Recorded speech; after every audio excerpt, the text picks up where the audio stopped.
Welcome to Om academy YouTube channel. देखिए, जो आज हम बात करेंगे वो हम करेंगे सिटीजनशिप के ऊपर, यानी भारत के नागरिक कौन बन सकते हैं। इसका जो लेना देना है इस आर्टिकल का वो CAA से इतना नहीं है। मैं आपको सारी चीज़ें क्लियर करूँगा, एक बार सारा कुछ देखिए ध्यान से। अभी क्या हुआ है, मिनिस्ट्री ऑफ होम अफेयर्स ने MHA उसने क्या अलाउ किया है कि 13 डिस्ट्रिक्ट ढूंढे हैं जिनको अलाउ कर दिया है कि वहाँ के जो DC है, डिस्ट्रिक्ट कलेक्टर हैं, वो डिसीज़न ले सकते हैं कि जो 6 माइनॉरिटी कम्युनिटीज़ है, कहाँ से, पाकिस्तान, बांग्लादेश और अफ़गानिस्तान, कि इन 3 देशों से जो 6 माइनॉरिटी कम्युनिटीज़ हैं उनको सिटीजनशिप दे दी जाए। अब कोई कहेगा कि आप ऐसे कैसे कह रहे हो कि सिटीजनशिप दे दी जाए, क्योंकि वो तो सारा पंगा CAA में चल चुका है। लेकिन नहीं, CAA से पहले भी बहुत कुछ है भारत में जो हमें समझना है। वो क्या है, देखिए क्या होता है, अगर CAA नहीं लागू हुआ अभी, CAA का क्या मानना है कि अगर कोई फॉरेनर कह रहा हूँ, अगर कोई इन 6 माइनॉरिटी में से कोई भारत में आके रहने लग जाए, ठीक है, यहाँ पे भारत में आके रहने लग जाए, तो उसको 5 साल के अंदर क्या दे दो, सिटीजनशिप दे दो। ये क्या कह रहा है CAA, सिटीजनशिप अमेंडमेंट एक्ट। वो कह रहा है कि 5 साल के अंदर उसको सिटीजनशिप दे दो अगर वो 6 माइनॉरिटी कम्युनिटीज़ में से है, इन देशों में से। लेकिन इससे पहले क्या होता था, अगर आप इंडिया में सिटीजनशिप चाहते हो तो उसके लिए आपके पास 8 ऑप्शन है। 8 तरीक़ों से आप इंडिया की सिटीजनशिप पा सकते हो। वो 8 ऑप्शन यहाँ पर लिखे हुए हैं, हमें सारे ऑप्शन नहीं देखने। आज जो ऑप्शन देखना है हमें वो है बाय नेचुरलाइजेशन, कि आप कैसे इंडियन सिटीजनशिप को पा सकते हो नेचुरलाइजेशन के थ्रू। अब ये क्या चीज़ है भाई, नेचुरलाइजेशन क्या है कि अगर आप भारत में आए हो और आप एक वीज़े पे आए हो भारत में थोड़े दिनों के लिए इन देशों से, तो अगर आप यहाँ पर आके अप्लाई कर देते हो लॉन्ग टर्म वीज़ा के लिए, LTV लॉन्ग टर्म वीज़ा के लिए, तो आप अगर भारत में लगातार फिर 11 साल रहते हो तो आपको सिटीजनशिप दे दी जाएगी। इसका लेना देना CAA से कुछ भी नहीं है। यानी इसको ऐसे समझे कि अगर कोई बंदा भारत में 2009 में आया था इन 6 कम्युनिटीज़ से, तो वो इस समय यानी 2020 में आराम से सिटीजन बन सकता है। इस पे कोई इम्पेक्ट नहीं होगा CAA का। CAA किस लिए है कि फॉर एग्ज़ाम्पल कोई बंदा 2016 में आया है भारत में, तो अगर इस कानून के तरीके से चले, नेचुरलाइजेशन से चले, तो उसको 11 साल लगेंगे भारत का सिटीजन बनने में, यानी 2027 तक। लेकिन CAA क्या कहता है कि अगर वो 2016 में भारत में आया तो बस 5 साल के अंदर, अगर वो 5 साल भारत में रह ले तो उसको सिटीजनशिप दे दो, यानी उसको सिर्फ 2021 में क्या दे दो, सिटीजनशिप दे दो।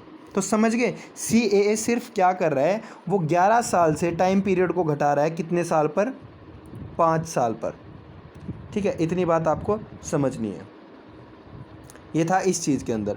अब ये मिनिस्ट्री ऑफ होम अफेयर ने डिस्ट्रिक्ट कलेक्टर्स को ऐसी पावर क्यों दी, क्योंकि देखिए जो सिटीजनशिप है वो जो मैटर है वो सेंट्रल गवर्नमेंट के अंडर आता है, यानी एक सेंट्रल सब्जेक्ट है सिटीजनशिप का मामला।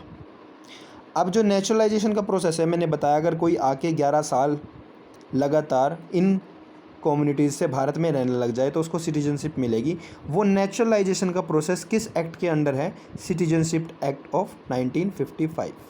भारत की आज़ादी के बाद ये एक्ट बनाया गया था, जिससे कि जो बाहर रह रहे जो माइनॉरिटी होते हैं, जो कम जनसंख्या में हो, जैसे वहाँ पर 6 माइनॉरिटी कौन सी है वो देख लेते हैं, जिनका नाम CAA में भी आपने सुना होगा, हिंदू, सिख, बुद्ध, जैन। अब बौद्ध और जैन धर्म तो आपने सुना ही होगा। बौद्ध धर्म से कौन थे, गौतम बुद्धा। जैन धर्म से कौन थे, महावीर। ठीक है, और हिंदू आपको पता ही है, हिंदू और सिख ये तो मेन धर्म ही है, और एक पारसी और एक क्रिश्चियन।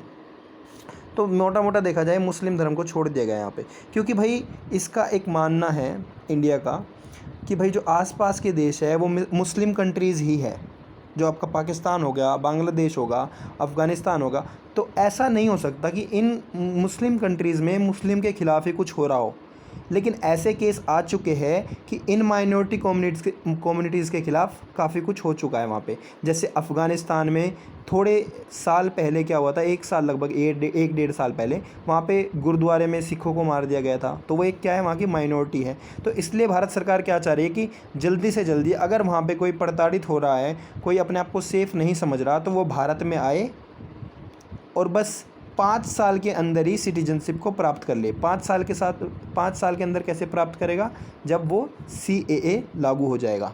CAA सिर्फ इतना कर रहा है कि वो 11 साल को घटा के 5 साल कर रहा है, और कुछ नहीं कर रहा है। ठीक है भाई, ये बात तो होगी इस आर्टिकल में सारी जो हमें करनी थी। अब हमें देखना है कि LTV होता है, जो मैंने आपको बताया लॉन्ग टर्म वीज़ा, इस पर कितने लोग इस टाइम भारत में हैं।